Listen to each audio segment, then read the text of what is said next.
How's the royal family? I pray that everyone is doing well. Well, my royal family, we're going to talk a bit about retrograde and the major power outage in Texas. Now, the last time I talked about retrograde was on Lisa Cabrera's channel, and retrograde is still in full effect. It does not last 3 weeks. It actually lasts 6 weeks. And I have explained to y'all, retrograde has a phase where it stages, or they call it pre-retrograde. Then retrograde hits direct. Then we have what I say is descending. But they on here, this guide we have here, they call it post-retrograde. Well, I have learned doing deep studying for many years that the effects of retrograde, it doesn't matter if it's if it hits direct, or the so-called descending, you still have the same effects, the magnetic effects from planet Mercury. And we just happen in this month have 7 planets lined up along with Mercury in direct conjunction with the sun. And I was telling Lisa, I said something major is going to happen. And without failure, retrograde is about that life. So we're going to go on this journey, my royal family, to see the effects of retrograde. Pay attention, my royal family, to language. It is quite vital. Texas, and this is the situation in Texas. It is so rare, so abnormal to see Texas covered in snow. And at first, it was exciting for a lot of Texans. This is something that had not happened in years. Like doing this, picking up some of the snow was not possible in many years here in Texas. It's a lot of snow. It is cold. It's been really cold over the last couple of days, but the problem was that it was not just fun and games. It was fun in the beginning, but once it becomes 1 day, then 2 days, then 3 days without any power, without any water for some, without any heat, that's when things got really complicated. And that's when Texans started to get upset, started to ask questions.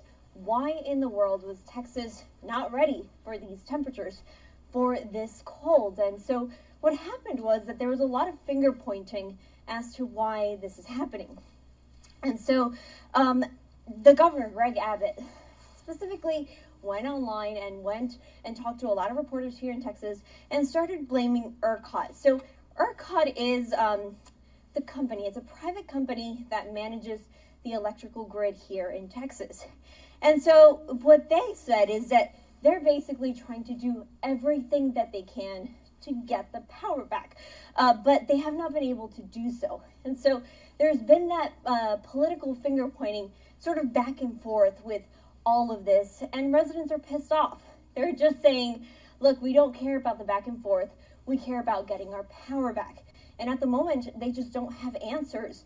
It is, let me give you the time. It is 9:20 a.m. here in Texas, and the problem is that they're still not being told when exactly they're going to be able to get this power back. There's no promises. And I do want to answer some of your questions about what the situation is here in Texas. Tara specifically was asking, when will we get the power back? I have a toddler and a teenager, and we lost power in the middle of the night on Monday. And so that's the problem. The storm came in Sunday night into Monday, and still people like Tara are without power. And ERCOT is not giving them any answers, according to the governor and the local officials. So there's really no answer to this, unfortunately, Tara. Some people did get their power back overnight, and we're being told that it was because the low usage overnight, that sort of freed the system a bit. And so yesterday we were talking about 4 million customers without power. Today we're now talking about 2.5 in the state of Texas. But the problem for people like Tara is that they're not getting an exact answer as to when it's going to happen. Now, Jason asked, with the electricity out, what does that mean for the COVID-19 vaccines in the state, and how will this impact the rollout? So there are many delays as to the COVID-19 vaccine, and what is happening is that they're not wanting people to be out in the street. They're not wanting people to be getting the shots at the moment. And I have seen local officials. So my royal family, anybody that's been following me, during the retrograde phase, it's always a great deal of intensity. Also, during the retrograde phase, expect delays, expect outbursts, and expect things to happen in the extreme. All right? We're in Texas, and this is going down in Texas. Again, pay attention to language. Speaking about this, and they say they will get the shots. People will be able to do this. They just may be delayed. So people who had these appointments for this week, that's probably going to be rescheduled for many people here in Texas. And so even though it is going to be delayed and maybe a bit complicated, there are some local officials that are promising that they will get those shots into the arms of the people that were promised. Of course, it is still too soon to tell exactly what is going to happen with the shots and with the vaccines, especially because there is this long pause. There are no deliveries at the moment. People are not out on the roads. And so we'll have to wait and see what exactly happens as to the COVID-19 vaccines. And every city is doing it differently. Places or the counties are all doing it differently. So we'll have to wait and see and get specific instructions or directions from the counties and the cities who are administering these vaccines. Now, Anna is asking, is the deadly winter storm related to climate change? The weather is getting crazy everywhere. And so I do want to clarify that I am not a scientist, but I do know that this is not something that normally happens here in Texas. We're having record-breaking temperatures. I think it was Tuesday or Monday in the beginning of this storm. The temperature was something that we had not seen in about 70 years here in Texas. And so you are seeing things in a different way here, things that were not normal and that of course are weather related. So it is likely that this is all linked to climate change, and we're likely going to see scientists look into this and study this and specifically tell us what this is all about moving forward. But it is important to point out that this is not normal in the state of Texas, and we'll have to wait and see if it becomes something normal in the winters here. Now, Justin is asking, will increased costs to restore power be passed on to customers in Texas? That is a great question, because people, of course, do not want to be paying any more money for this, but they do want this to be resolved. And so Governor Greg Abbott says that he wants an investigation into how this is being handled. And so I think this is a question for the Texas legislature and what they will do about this. Will they invest more money into trying to get this all figured out in the future? I'm not sure at this point, but because so many people are suffering, this is getting people to act. So you're seeing lawmakers all over the state promising an investigation, promising to look into this, and promising to act. And so I think it is up to Texans to demand from their local leaders whether or not this is something that is going to be passed on, whether the bill for all of this is going to be passed on to the taxpayers. At the end of the day, they're going to charge the taxpayers. That's what they always do in America. See what she's saying? The things that she was saying, we get this stuff been happening a lot, where they're saying, wow, this haven't happened in 70 years. This is unusual. See, pay attention to language during retrograde. When you are out and about in the universe, listen when you, like at the store, purchasing something and things that people say. You know, people will say, there was a freak accident the other day. Somebody knocked over the nail box. Pay attention, my royal family. Okay, I'm not going to stop no more. Let's listen to the rest of this. Now, there's a question from Peter who says, who is ultimately to blame for all of these outages? If you ask the local leaders, if you ask Governor Greg Abbott, at the moment, they seem to be pointing those fingers at ERCOT. That is that private company that runs about 90% of the electrical grid here in Texas. At the moment, it seems like both Republicans and Democrats are pointing the finger at this company. Of course, if there is an investigation, we will have answers as to what happened and if they are to blame. But at the moment, you're seeing local officials, including the governor, blaming this company at the moment. And then there is another question from Amy that says, why is this winter storm in particular so dangerous? It's becoming so dangerous because people are literally freezing inside of their homes. So we're talking temperatures of 20, 30 degrees inside of a home. People have no way or no methods as to how they will get warm. And that becomes extremely dangerous inside, outside of the home. On top of that, you have people who are not used to this snow. So for many people, it could be common sense and it could be something that they know and are used to. But for people here in Texas, they have to be told not to bring any grills, any outdoor, essentially anything that can cause that carbon monoxide poisoning. People are trying to warm up inside of the cars, inside of the garage. There's dozens of people who've been taken to the hospital, including children, because they've been poisoned from this carbon monoxide. And so even though for some people this is normal and they know not to do this, in Texas they don't. And so that's why it becomes so deadly. At least 4 people have already died from the poisoning. And so as we continue these days without any water, without any heat, without any electricity, for many here in Texas, that's where it becomes dangerous. And that's where local authorities are continuing to tell people to just be very careful and very patient. But it's definitely not easy for a lot of Texans here at the moment. And then there's a question from Martin who says, how could Texas have avoided this situation? That is the $1 million question.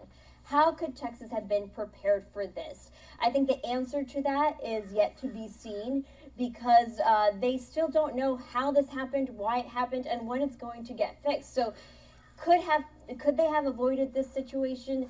It's yet to be seen, and I think that if there is an investigation into ERCOT and how all of that is will play out, will give us an answer as to whether Texas could have been prepared for this or not. At the moment, many will say that Texas was not prepared for this, that they maybe could have avoided it. But the reality is that they may not want to invest the money at the moment to prepare for something that doesn't repeat or doesn't normally happen here in Texas.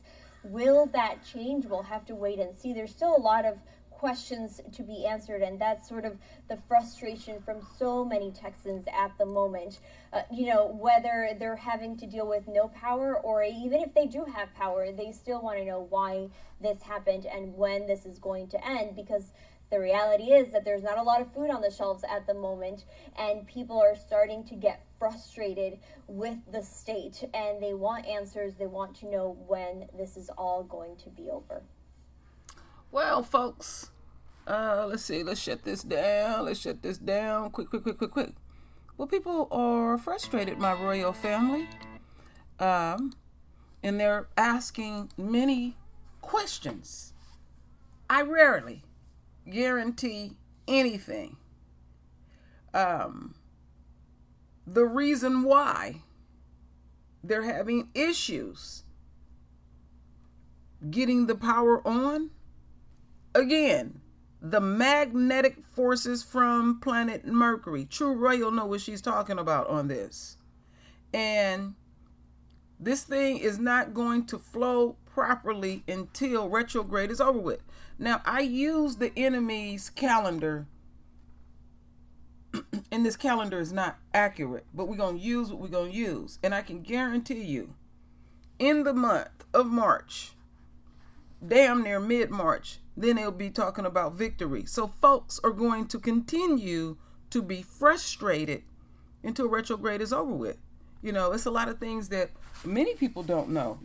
That's why I always say I will always remain a master student, because you have to keep studying. And planet Mercury, how are you going to deal with a planet? How are you going to fight with a planet? But see, when you know what's going on, and you have an understanding of it, you may be irritated with it, but you're saying, okay, I understand what's going on. The divine hand is very, very real, my royal family. So there's not much they can do.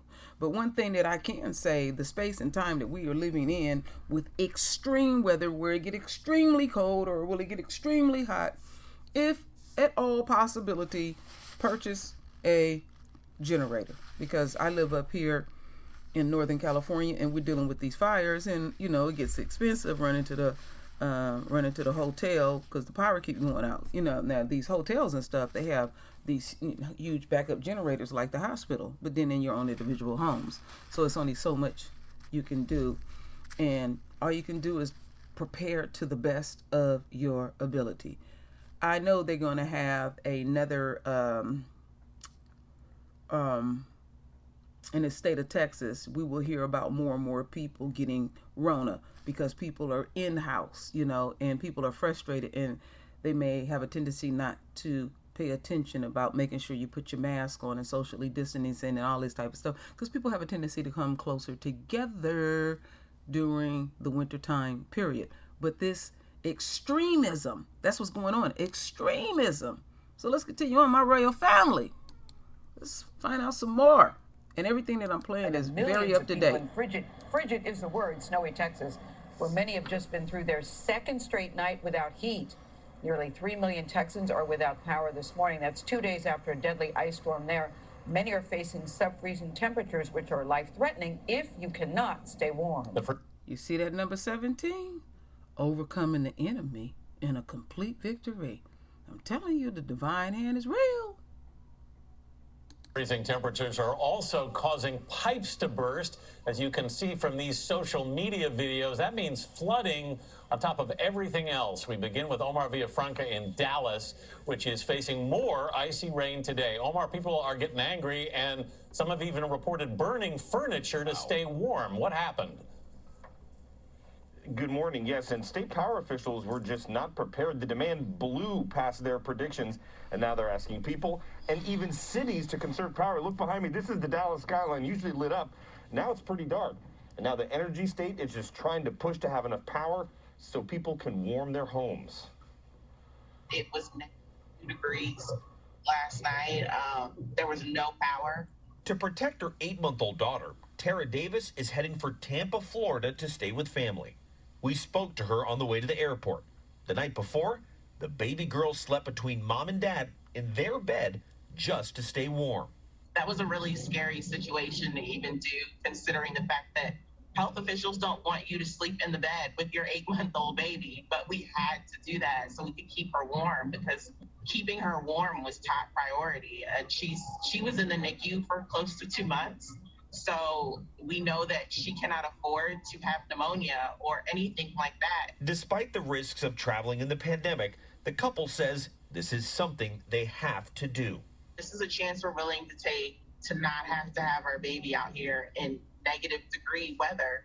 And then also to be stuck in our home for multiple days where we're not sure when help is going to come. When we left, the thermostat said 32 degrees. In Plano, Texas, Dylan Luster and his wife left their home and brought their 3-year-old and 15-month-old children to this church, now acting as a warming shelter. We're #1 country, right? But can't handle a snowstorm. Residents around the state are demanding to know when their power will return and why it has stayed off for so long in the first place. The way that ERCOT has handled this entire situation has been completely unacceptable. Governor Greg Abbott is blaming ERCOT, the Electric Reliability Council of Texas, charged with operating the state's grid. Abbott called for a full investigation into the nonprofit corporation. Bill Magnus, ERCOT CEO, supports an investigation. I think it's appropriate. I mean, we are here to serve the people of Texas. But he argues the blackouts are necessary. I think the fundamental decisions that our operators made very likely could have prevented a catastrophic blackout. The outcome of preventing that catastrophic blackout, unfortunately, turned out to be a long period of outages like we have not seen before. What do you tell people who have been without power in sub-freezing temperatures for over 30 hours now? I mean, that sounds catastrophic. It's a very terrible time to be in that situation with the weather we're having, especially. But we will get those services back up. We will get those folks their power on. It's the #1 priority now to do it. All right. what's going on down here? Some retrograde? Let me take this down, my royal family. In fact, let me take both of these down. People are getting frustrated, but, that couple had the right idea. I guess they have some relatives in Florida. They got to keep their royal baby warm, and we will see more of this, this extremism. But right now we're talking about retrograde. So let's get a little bit deeper into the electric company. They getting that work. So let's listen to this. Texas knew for years power grid was at risk but did little about it. Unbelievable. Once again, Texans are suffering because of a failure of disaster planning and investment to prepare for the worst. First, it was the pandemic. Texas public health infrastructure has been shown for a year to be lacking at both local and state levels. Leaders tried to craft a plan in 2015 to prepare for the inevitable, but it was stopped over political issues. This time, it's an unprecedented, but, importantly, not unpredictable, stretch of cold weather and storms blanketing the entire state. Public and private sector leaders may try to say there's no way they could have been prepared for this. That's a line of bull that no Texan should accept. After 2011's epic winter storm, known around here as the one that ruined the Super Bowl in Arlington, agencies at all levels offered recommendations to address the very problems that contributed to this outage. 2. There must be accountability. People must be fired. Companies must be fined and required to do better. Winterization of power plants must be a priority. The immediate focus, of course, is on getting power back up as quickly as possible. We're in for days more of this, and lives are at stake. If more electricity can't be generated, blackouts must be rotated to offer relief to Texans who've been without power for a day or more.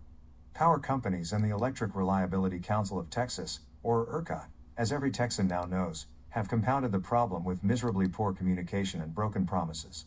The promise of rotating outages flopped, and no one can explain why in plain English. Once the crisis is over, laws must change. A thorough investigation of both the public and private actors is necessary. Governor Greg Abbott's declaration that ERCOT reform is an emergency priority for the legislature is a start, but only that. Generators must be required to do a better job of winter preparation, even if the state or consumers must ultimately help pay the bill. The failures here are spectacular and obvious. In November, ERCOT proudly announced that the state had sufficient energy supply for the winter. The excuse will likely be that no one could have predicted this storm. But it's been evident for more than a week that a brutal cold was coming, and ERCOT officials were saying as late as Thursday that the system was ready. How can they have been so stupefyingly wrong? But these cold snaps are not that rare. After the 2011 debacle, a thorough federal review found that parts of the Southwest have suffered these events at least every 5 years. Texas is an energy giant. This shouldn't happen here. We have a large and diverse energy supply. The culprit here is a clear failure of preparation, period. The blame game is already falling into predictable narratives. On the right, the problem is too much reliance on renewable energy. On the left, it's privatization, Republican leadership, and a failure to anticipate the effects of climate change. There's some truth in most of it, but the focus needs to be on specific actions that were not taken, who's responsible for them, and how to prevent them from happening again. Solve specific problems rather than railing at huge ones. It seems apparent that power generators haven't done enough to winterize their plants, so shutdowns and failures kicked in just when the power was needed most. That extends to renewables, too, as wind turbines froze over. Natural gas transmission has been a problem as well. These are big, but fixable problems. The legislature must dig in to identify the specifics and then act accordingly. A law enacted in 2011 gave the Public Utility Commission power to require generators to report on their abnormal weather preparations and file an emergency plan. Has that been done? And if preparations were inadequate, why didn't anyone step in? Perhaps regulators need more enforcement teeth. That's always a tough sell in Texas, but it's clear these companies need a nudge, and perhaps help paying the bills. It'll be all too easy to forget this dreadful week when spring arrives. But it's not just the occasional winter storm. Every summer, our power supply and grid are stressed by the extensive heat. We haven't seen this level of failure yet during a summer, but it's coming. When it does, Texans must be able to look back and see that everything possible was done to prepare. Lives depend on it. Next article. All right, let me take that down. As he was talking, reading that article, my royal family, again, at the end of the day, we're going to have to take care of our immediate situation. All right? We cannot depend on the government for anything. That's all you can do. We need to start networking with friends and family members. And if there is a possibility somebody lives in another state, do what you got to do. Put the coins to the side. But like I said, the best purchase me and my husband made about 2 years ago, because we see that these fires are going to still be very intense here in California. Plus I live in earthquake country, having our own generator. And we have had some major power outages up here recently. We just fired that baby up, and we had to just put some gas in it, and that was it. And do what we had to do. Preparation. You know what I'm saying? You can't depend on man, even when man has the best of intent. But at the end of the day, because you heard what he said in that article, they gonna charge the taxpayers at the end of the day for this. And it'll be more to come. I was talking to Lisa Cabrera today, and she was saying that when we have extreme weather like this, then there's going to be extreme heat when summertime comes. So keep that on your frontal lobe. Let's see how it gets down in Texas during the summer. Abnormal type of weather. And it's unfortunate in these situations. People have died. You cannot. Some people just don't know, because, in this state didn't. Be in a confined space. It don't necessarily have to be a garage, a confined space. And cut your car on to keep you warm. You will die. Point blank. Okay, so I just wanted to point out to the royal family. And I will be doing another video showing that there are some bridge accidents too. There is a freak of nature of things going on during the retrograde phase. Don't fear it, my royal family. It's all about respecting that planet. Like I said, respecting Rona and doing what you have to do with your immediate situation. And we don't have that type of power to control planet Mercury or to control the sun like Esau tries to do. Because when they don't understand something, they want everybody else to fear it. Why are we going to fear what's been around way before us? And them planets going to do what them planets are going to do. So, I've been gone a minute, my royal family, having to take care of my immediate situation. I've been dealing with some drama. And I'm going to give a shout out to Sharon. Sharon, my queen, thank you for your moral support. Thank you, Queen Sharon, for your prayers and everything. Retrograde has affected my family. I'm not going to get into what's going on, but it's just something that I had to deal with. So this go round, me not being around, I had to take care of my unquote immediate situation. So y'all seeing here in yellow, basically around mid-March, that's when the full effects of a retrograde won't be felt. It's a beautiful time to do your spring cleaning. It's a beautiful time to also, if somebody owe you some money, to get paid back. Don't make big life major decisions. It's all about backtracking and checking things, and make sure you recheck and double check. I often say pray and meditate. Listen to the universe. So my royal family, render your voice with your beautiful divine words. And it's always my royal family. I thank you for your love. I thank you for your support. And with that said, Ashe.